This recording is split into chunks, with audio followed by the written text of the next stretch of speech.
We are in the process of breaking the last episode, episode 15. And what we'll do is we usually have anywhere from 4 to 6, sometimes even 7 storylines in each episode. And the A story is usually our main strike team story, and a lot of times we'll generally put beats on the board so we know where we want to land.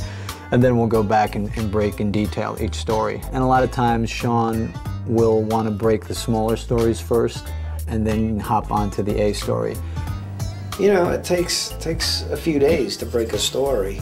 This is the hardest part, staying in the room and coming up with the ideas. We'll generally throw out an idea to Sean and what we want to do and the world and the characters. And he either warms to it or he doesn't. If I had all the time in the world to write all these episodes, I don't think I would. I think what I wrote by myself would be worse than what we are able to come up with as a group. And that's the beauty of a collaborative process on a TV show. Hi, Mom. I do work on the show. I know you didn't see me, but I've been working on another script. Okay, no, you can't put that in the DVD. So that's the most pussy thing you've ever said. No, but the writer's room is actually a very intimate, trusting place, and you have to feel free to sort of say whatever. To be honest, I find that if I do censor my ideas, somebody else will throw it out later and I'll be like, shit, I should have thrown that out. Right. Like that pitch you had, Vic goes on the space shuttle. But that, you know what, it could have worked. It needs to be a creative environment where you're not afraid to say something that looks foolish, where you're not afraid to say something, especially on this show, to suggest an idea that's taboo or that touches on really raw emotions. And as a result, it creates an atmosphere in which things are said that in other situations and places wouldn't be socially acceptable. And we brought cameras into it. How insane is that? So we've got 2 beats with Ayla, right? What is Yes. the fucking scene at the end? Yeah. She breaks down crying. What's the first one again? Well, we don't have it. This is what I thought of last night. What if at some point Vic, during his investigation to get Margos, needs information from her? You know, right. Hey, where's so-and-so, or how does this work, or, you know, we contrive something. And then he goes to the safe house. I think she's in a safe house, right? Uh-huh. She's under police protection. Now, is it too neat, is it too written if at this point she can't cry? She's kind of cold, or distant, and he's sympathetic. And then later when we see her and she bursts into tears when they're screwing, that's a little story. She can't cry. Now she can cry, because I think in the scene, in my mind, when he's you know, screwing her and everything, and maybe he's trying to lose himself, right? He's fucking her. He's trying to lose himself. He's you know, just killed Margos. His team's splitting up or whatever. He needs to lose himself. You know what I'm saying? You know, in like a primal way. Yes. And she's also distant. She's elsewhere, and maybe their eyes meet or whatever, and there's just some sort of human connection, and that's just too much. That just snaps her back, and that's why she starts crying and breaks down in the middle of sex. You know what I'm saying? What are you laughing at? No, I like it. No, what are you laughing at? No, let's keep going. I worked with Sean on a previous show on Nash Bridges, and he doesn't like gratuitous sex scenes. I mean, that's stuff. If we pitch sexually explicit material, he'll feel like we're just trying to spice up the show and throw it in there without it being grounded. Those tend to fall the hardest. What do you want to pitch me first? Vic, Ayla, you said we needed some additional beats. You know, we're looking for Margos. Maybe Vic has to go to the safe house to talk to her for some reason. You know, and she has some information. Maybe she doesn't even know she has this information. I do invoices for this. There's no store name or address. Do you know where this place is? I delivered papers once. I know where it is. What are you talking about? Vic Ayla stuff. It's not a blowjob. No, it's back to sex. It's back to sex. Oh, it's back to sex? It's back to almost getting to sex. Oh, no, dude. It's penetration. It's penetration, and she breaks Penetration's really good. From behind, so it takes a while from to hear the tears. That's why it was too... Because they're buried in a pillow. No, see? is the camera getting this? This is what we said, that he doesn't like these sex scenes. Yeah. It's penetration. That's why it was too. Who would have thought the creator of the Shield was always trying to tone this stuff down? Maybe. No. Write it. Penetration. Write it. Just. I'll be happy to write it.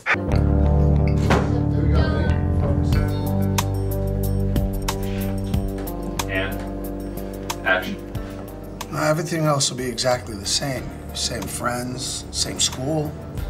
You'll just be living with me. And weekends with me, it's just a reverse of the way it is now. Well, you know what, being married to Sean, as you can see, we never really worked together because he works in the offices writing and I'm acting on the set when I'm here. We really don't like to talk about the show that much first of all, he's tired when he gets home and, you know, we want to just catch up on the kids and our life there rather than just, you know, what happened to, you know, to Vic, Mackie, and Shane. When you want to know something, you look at someone in the face and you ask them. You want to know the answer, so you listen. Okay? Sound speed.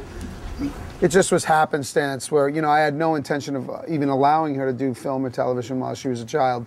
It's just that it so happened that there was a part in the script of an 8-year-old daughter for Vic Mackie, and she was 8 at the time, and I thought, guys, well, I have an 8-year-old daughter, you know, and she really wants to be an actress, so let's try it, you know, and she came in, and frankly, the reason why we read her was because I didn't know if she could do it. And I needed to read her to see if she had a propensity for it, if she was able to do it. Because, you know, I wouldn't want her to put her in that kind of compromising position where she was doing something in a professional, you know, situation and she wasn't able to do it. Well, it turns out she's pretty good, right? Just remember, if you flub a line, you can always stop yourself, take a moment, and we'll go again. No, because it's all edited together, so you don't have to worry about that. Okay. The hardest part is trying to stay focused because it's a set. You want to see the action, you want to have fun, you know? And we do have fun. We have a blast on the set between takes and everything. But then when you got to get focused, you know, you got to get focused. He's trained me well. She's a pro. So I know you, Cassie, do you want to talk about this some more? Why are you mad at me?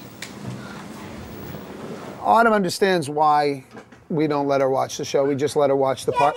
Odessa, you know what? You need to be quiet now for 1 minute. Odessa, see, that ice cream, man. We gave her the ice cream. Yeah, see, Autumn understands the reasons why we don't let her watch the show, except for the parts that she's in. And it's because she's 10 years old, and it's, you know, totally inappropriate for her. You know, aside from the violence and some of the language, really the most concerning part is the content, the adult, mature content. I really, really, really do believe a word cannot damage a person. I think if my child will hear the F word in their life, they're not going to be horrible people. Hey, Mom and I just love you so much we want to spend time with you. It's just my turn for a little while, that's all.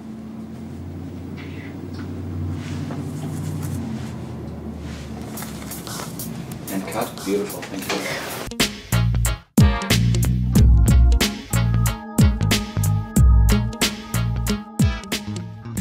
Beat 2 is at the bar and Vic confronts Dutch.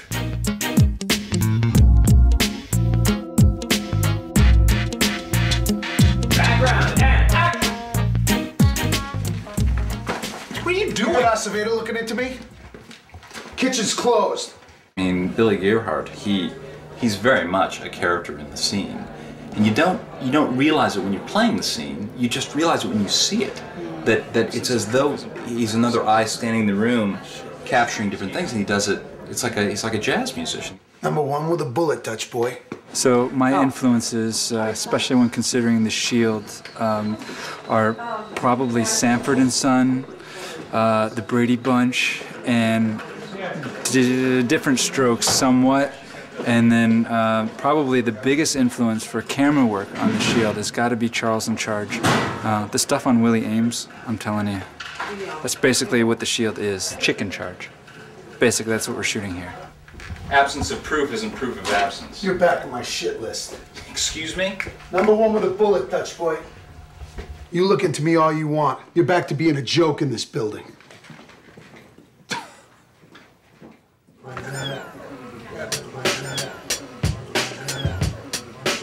kittens are remarkable. I don't know if you've ever seen Olivier in The Entertainer, that sort of actor on the top of their game kind of thing. It's very much this particular cat. It's very young, but very, very talented. I don't know. Did you see it as well? I mean, there's something in the eyes. I don't know. He's really good at playing the runt. Yeah, yeah. And the thing is, he's actually quite a strapping cat. Quite a healthy strapping cat, and yet I believed that it was kind of a, you know, a little runty cat, as opposed to what he is, which is a healthy cat. A lot of kittens don't do the transformational. I mean, can play what they are. It's unusual. I think he's got a big career ahead of him. Yeah. Yeah, very talented. I hope to work with him again. What's going on? I rescued these on a bust. I'm just trying to give them away before the pound drops the gas on them. You want one? Look at that face. How could you say no? Well, he was just thinking of all the times Pussy told him no. Pussy said yes plenty. I think at some point in the course of the episode, the way that other people have been subjected to sort of mean-spirited pranks in the barn, I think Claudette needs to be subjected to, which you wouldn't think people would do that, but now that she's sort of digging this stuff up, you know, it's like not as serious as, you know, leaving a dead rat in her desk, but it's more serious than stealing her chair. What if she goes to her desk and it's completely cleared out? There's nothing in it, on it, anywhere. In necessity. As if, like, you're going to be gone. Yeah. And then Dutch is like, all right, guys, give it back. She has personal shit, and like, nothing. Nobody's going to give anything back. That's cool. Am Firo, ladies and gentlemen. Thank you. You can go home, Am. You've contributed. Well done. 9 o'clock, it's starting to flow. Yeah, this may not be right, but what if, like, you know, the desk is empty, it's been cleared off, the fucking drawers, and just in one of the things, all it is somebody's compiled, like, copies of all the mugshots of the people that essentially this lawyer has defended. It's just like around, these are the fucking people, you know, with written, you know, attempted murder, armed robbery.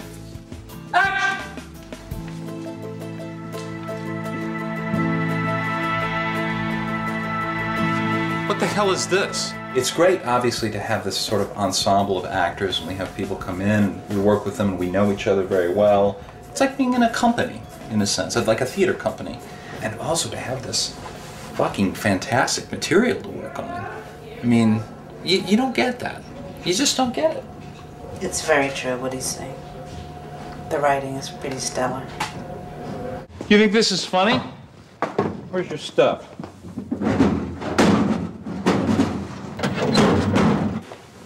What's going on? Some cowardly shitheads messed up her desk. I'll look into it. Yeah, right. Excuse me? Don't tell me you didn't have a part of this. I was just carried out of Victorville. We began the season with Claudette not getting the captaincy.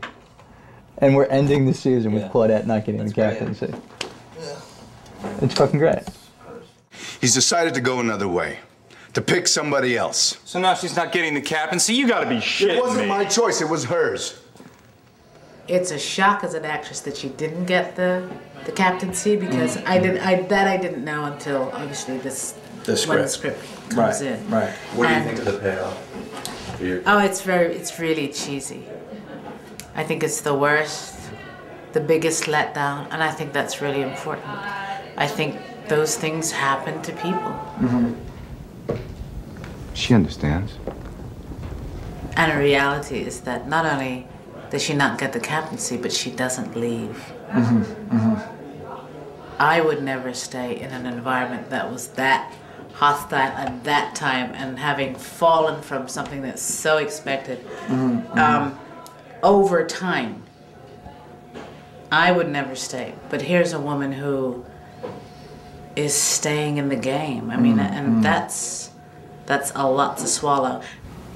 She understands. You've had your show. Now go to hell. gets the last word. There's no They- satisfaction, and there is no last word.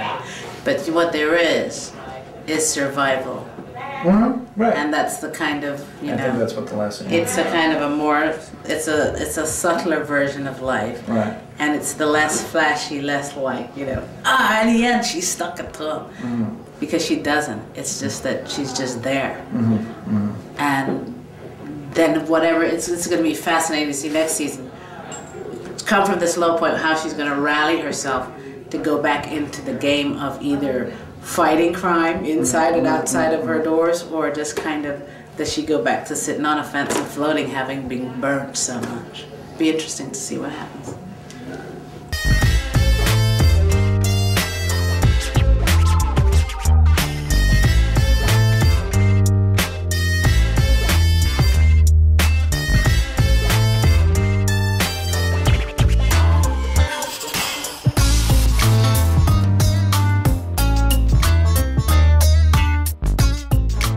But there's supposed to be a script on Monday, because the director is supposed to have a certain amount of time, and everybody's supposed to have a certain amount of time with the script.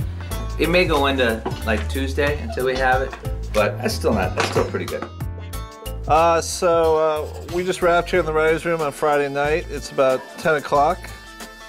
Except for the A story, we pretty much know how we're going to begin the A story. We know some beats in the middle. We know how it's going to end. But we still have some holes to figure out. So basically over the weekend I'm going to go and figure those holes out. We start prepping the show on Monday, so we definitely want to have pages that they can see and start scouting locations and everything. It's important not to screw the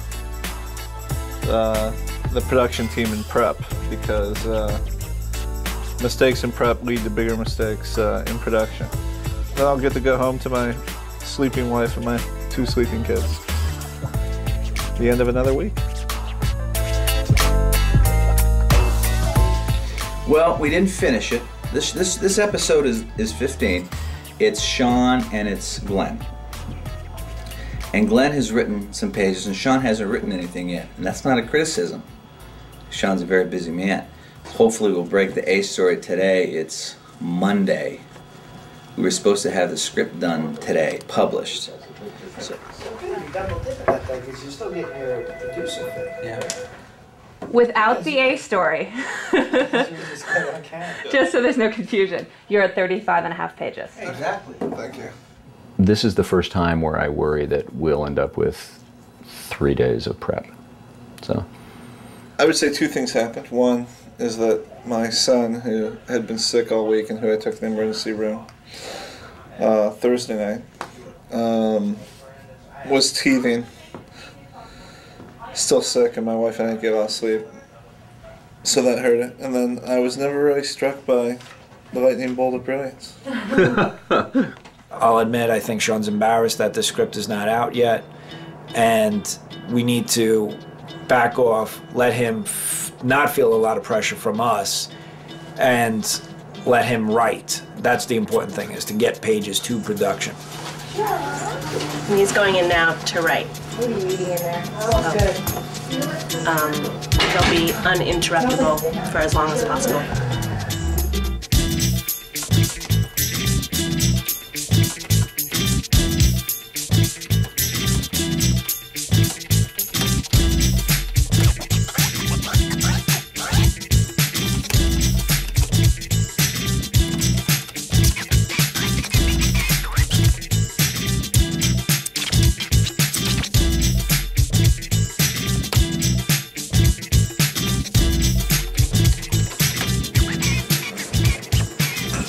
Baby nursing.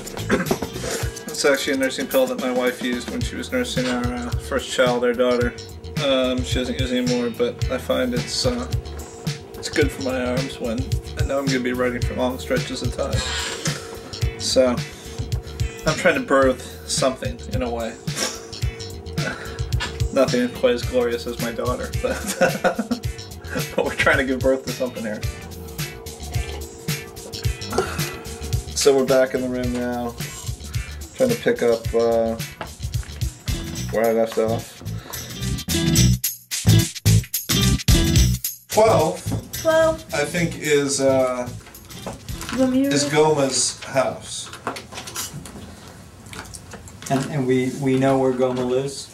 We got the guy's name from Pallian. And in 11, you know, part of the scene is she and Ryan come forward with an address. Flush an address. He's about to not be there. Well, we talked about home invasions. Right. We talked about sweating this guy's family. Obviously, if he's not there, there's no use doing that. But I have a different idea. Please share. What sort of interesting, slightly dangerous pet could this guy possess beyond the stereotypical dog? A water monitor? A water monitor. Komodo dragon! Komodo dragon! Komodo dragon! Have you seen Glenn's Komodo dragon? No, come on. Come on. Please, Show us Komodo dragon. No, please.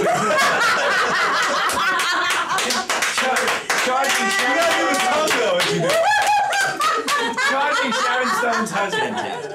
Maybe one of those wolf dogs. I was just about to say that. I said it first.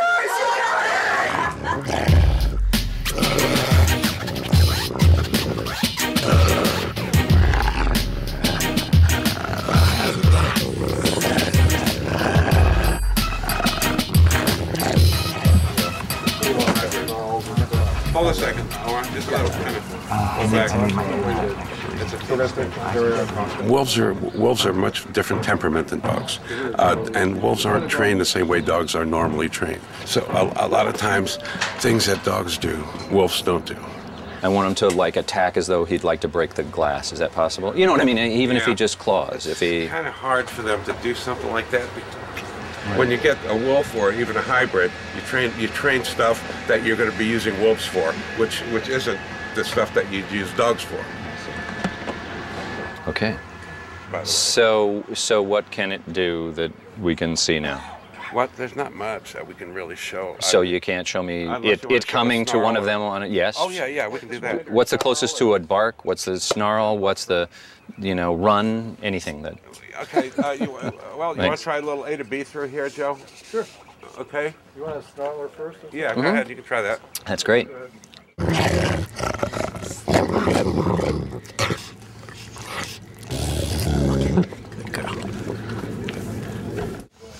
So maybe it could be like a rabbit, like a killer rabbit.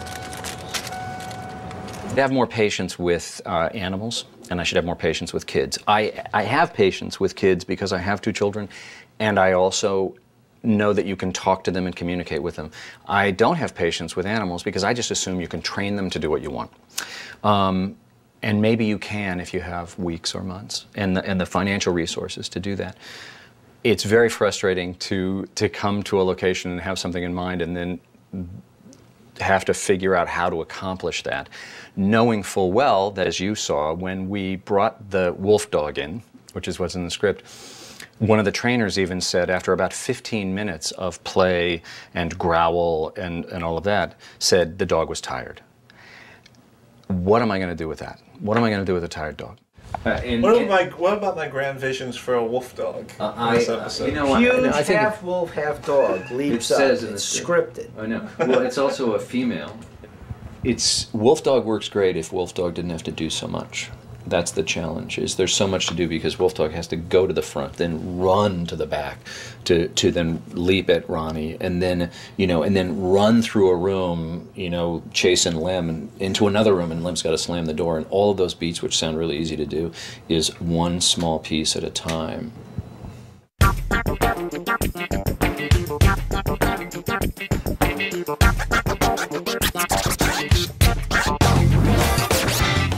Here's the wolf. Whoa.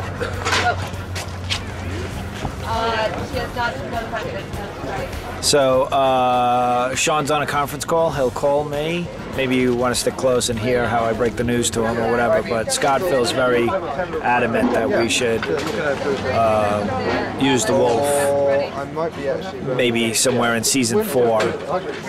We have to lose the wolf dog and use the Rottweiler. I'll tell you why. The wolf looks beautiful, and it will growl out the door intermittently, but it will not run through the house. It needs about 2 weeks to train in the house, and it just trots.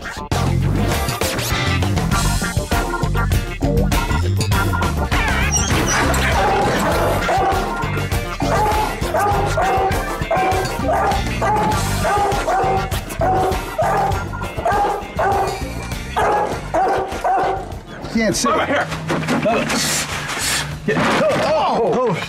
Fuck, great. Oh, great. Watch your hands, watch your hand, man. You ready? There's a cut. Is that a big one? Holy shit. Let him see it. Let him see it.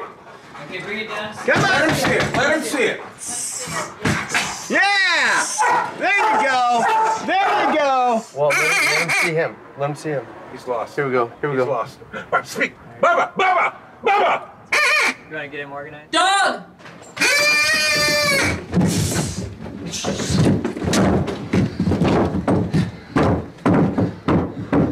Damn it. Hey!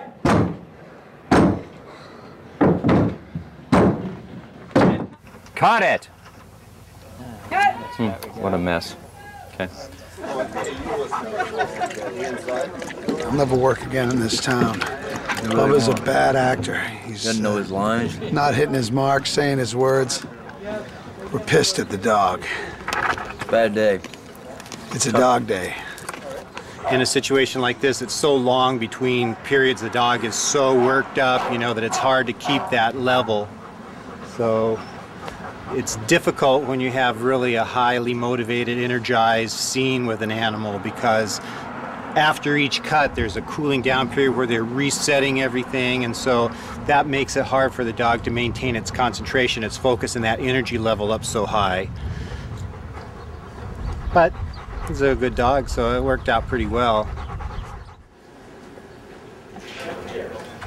Outside, low. So he's still broad jumping. He's like an angel when he's sleeping. He took a dump there. It's one of these kind of places, like everywhere in a shield. Look, if this is too much for you, why don't you just go home already? Shit, man. Oh, what the hell is that? Blood? It's my ulcers. This is what I've been doing every night for the last month.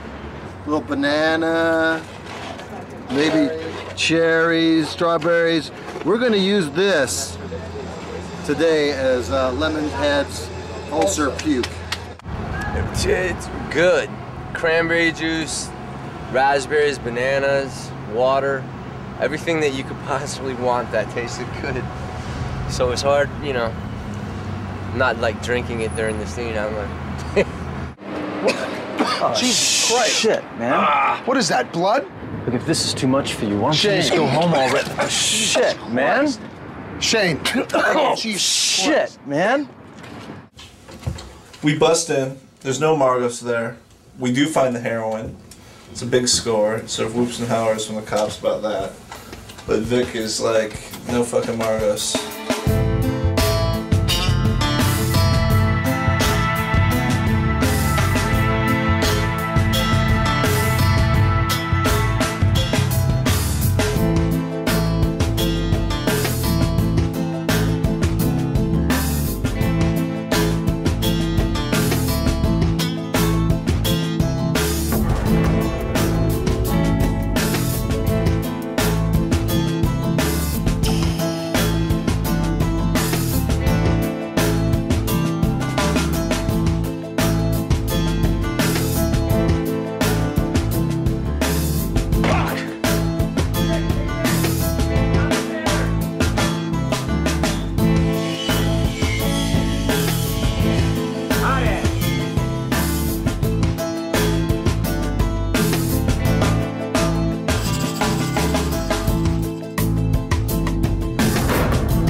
Then we got the beat at Goma's house, where essentially Margos comes looking for Goma to kill him. Nice. Vic takes him out. You know, I think we sort of play the moment of that death. You know, the sort of, you know, weird sort of the pressure's off thing from Vic. And Right. yeah, I think it's like a 10% thing, and I think he reaches for his phone, and he calls in the shooting. But Margos doesn't go first. He doesn't go first. No, I know, but we should see that showdown, I think. Oh, yeah. Yeah. No, we'll get lots of close-ups of your pretty face. No. I just think yeah, of course. You want to see Vic shoot. Screensaver moment. Don't worry. You want that big staging area, right? No, I actually don't. I have an idea, if you can make it work, is that he comes here and looks. I think there's something awesome about this. He comes here, not there, and you trap him in this little hole. Now, it still begs the question of what you were talking about, which is there a place for him to go? But if he's in this little narrow place and you're not, yeah, this is good. Look at the imagery. I mean, you know, yeah, you get him to turn around. I got it. It's just gross. He's just like a little lump in the hallway. Well, but there's nowhere really for him to go. Right. I think that's sexy as hell. Yeah. No, you don't like it. I don't like it. Tell me why. I'm trying to leave my producer's hat, you know, at the door and try to just sort of show up and be, you know, doing my job there. And sometimes that's hard because I have, you know, have a lot of opinions. So, you know, but it's cool. It'll be fun. We worked it out. We just really want to make sure that it wasn't too theatrical. It wasn't too mythic.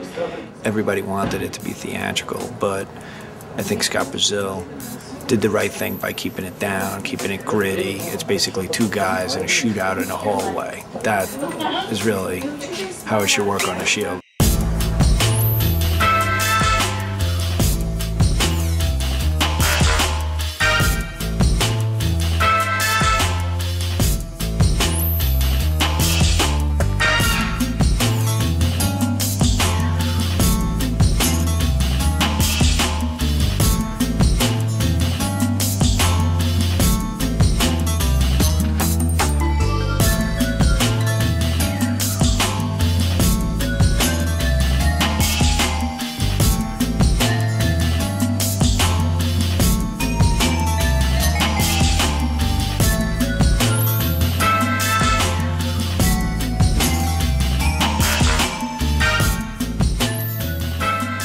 I think it's actually the best assassination scene of a villain that I've ever read.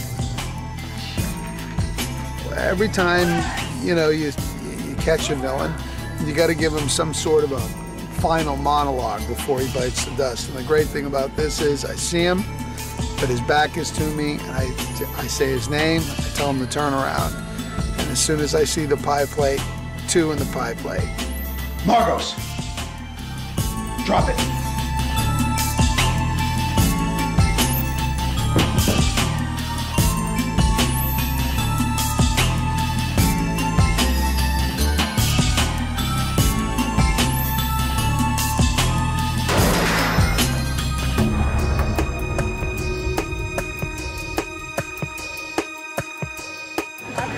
I think you know, it felt okay. I think we got everything we needed. It's sort of interesting and somewhat gratifying to having created this character like almost 2 years ago to sort of have it come full circle and see his demise.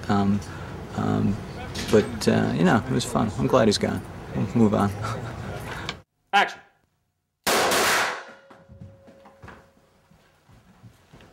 This scene should be some blow up between the strike team, or something goes wrong, or some kind of strike team emotional clusterfuck, because otherwise you're going to be like sort of actioned out by this point, because we have a lot of good action, so it should be some emotional action.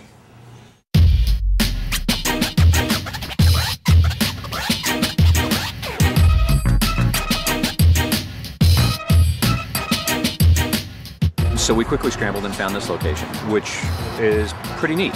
It also, I think, represents something which is a ridiculous sort of filmic joke to say that it represents something that the TV audience would feel, but it really is a dead end, which is what we hope we'll feel at the end, that they've hit a dead end. The strike team has hit a dead end. You know, at the end of the episode. And the other thing about it is that it allows us freedom to stage it in any way we want. We don't have to worry about which direction we point the camera. Anywhere we look, it's just plain good old-fashioned Shield ugly.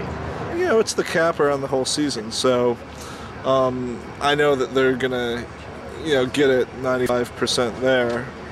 I just want to be here in case they need that extra 5%.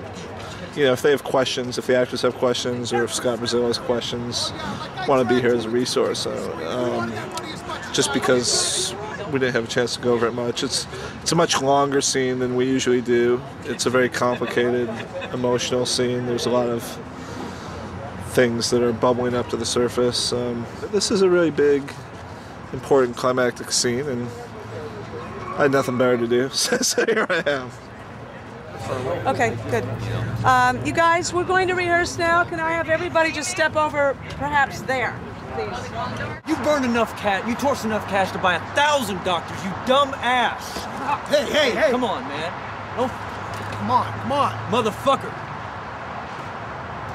It's my instinct, Okay. Whatever, I might not do it. Then I won't get to that close. It wasn't to you. It was me getting close to you. Okay, all right. Whatever. Because at that point, whether it's scripted or not, if that's your instinct to push whatever me, then I'm gonna swing. Go ahead, and I'll swing back. I know you will, of Good. course. So how do we avoid Because you're not gonna swing. You're not that out of control. Give me a break. Okay. You're not that out of control. You're actually gonna hit me. Thought that I'm still trying to make that point till he says you could have bought 1,000 doctors, you dumb shit. And then I'm right there. I'm like, okay, fuck it. He doesn't get it. And then I'm out. I don't have to push him, but I think Scott's saying that I would leave, like, as I go, I can't do this anymore, and just walk away. And that seems like kind of false to me, because I'm still trying to make the point of, wanting to get them to see what I did. I can't do this anymore. I can't do this anymore. Stealing drugs, money, always hiding. I mean, I'm puking up blood, for Christ's sake. You torched enough cash to buy 1,000 doctors, you dumb shit. You dumb shit. You know what? Forget it, man. You shut up. No, he wants to go. Just Forget let him it, go. we gotta talk about this. Screw you, man. He didn't care. Shut up, goddammit, I said! He didn't give a shit. Stop. Let him go. Stop, don't do this! Glenn, come He on! doesn't give a shit about his friends, man. Let him go. They are going to disband us. No, they're not. No, they're not. How'd it go?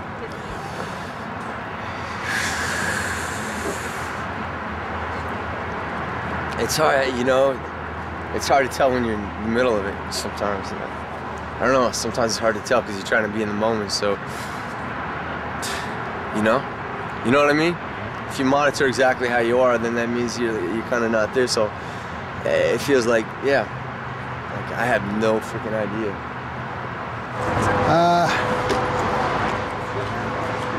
When you get a soaking wet towel and two people get on either end of it and turn it and turn it and turn it until there's no more water in it, wrung out. That's how I feel right now, like a wrung out towel. It's just, you know what, man? It's when there's love in fiction, there's love in storytelling, and there's love in reality. And for us, we don't separate that. And while it is a job and you're acting, I love Kenny, I love Lemonhead, and I love Chicky, Vic. And it's just painful to say those things to somebody that you love. It's not easy. And if you don't believe it, the audience is not going to believe it. So it's a great experience, You feel clean and full afterwards. Beautiful, buddy. Man, it was. There's sort of an emptiness, unfortunately, for me, that when the rest of the country is watching an episode for the first time, I've mentally moved past it. And to me, the memories are the working to get there. Being in my writer's room with my writers when we came up with that idea that launched that episode. And in that case, it's really an odd job and an odd process in that what everyone else in the country takes is the final product. These episodes, and it's all wrapped up in 1 hour every week. And yet there are countless hours that go into making that hour, and those are the hours that sort of live and reside and remain inside me and will stay special to me, the people that I worked with to make those episodes possible. Is that the A story? I think that's it, because we have the strike team.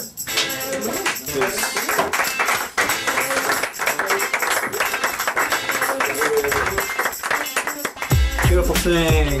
Don't erase the movie. Nah, don't smile. This is the shield writing staff.